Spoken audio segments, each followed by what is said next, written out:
Dobar dan. Mi smo učenice osnovne škole Ivan Goran Kovačić iz Gore. Ja sam Lucija. A ja, Ana Marija. Pokazat ćemo vam kako se izrađuju privjesci za ogrlice od epoksi smola. Za rad nam je potrebno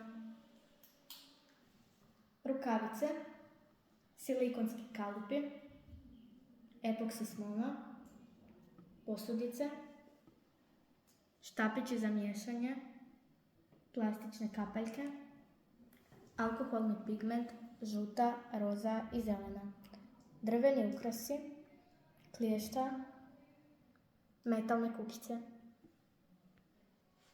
Postupak. Na ruke stavimo rukavice. U posudicu ulijemo epoksi smolu u omjeru 1:2.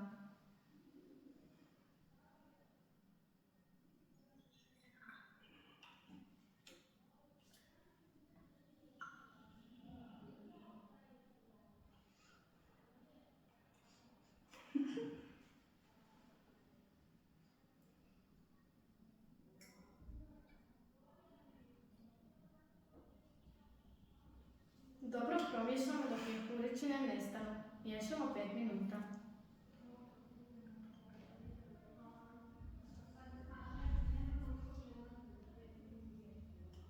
U kalupe stavimo drvene leptire i lagano ulijevamo epoksi smolu.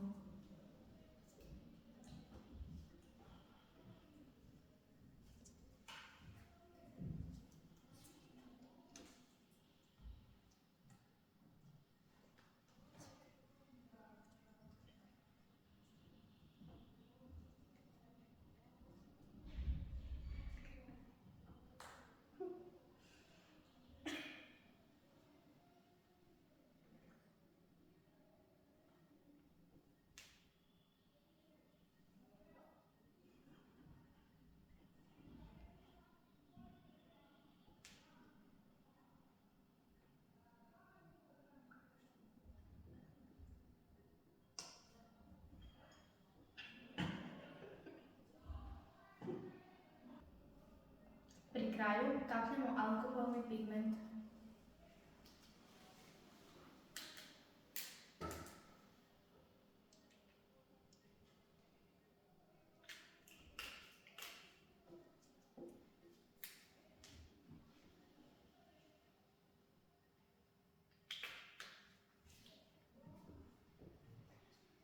Ostavimo kalupe da se smola stvrdne 24 sata.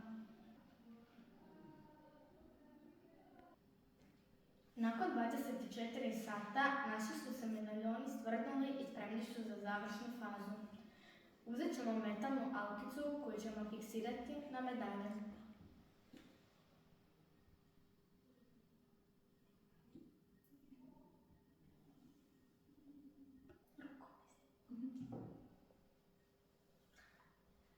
I provući kroz nju pletenu ogrlicu.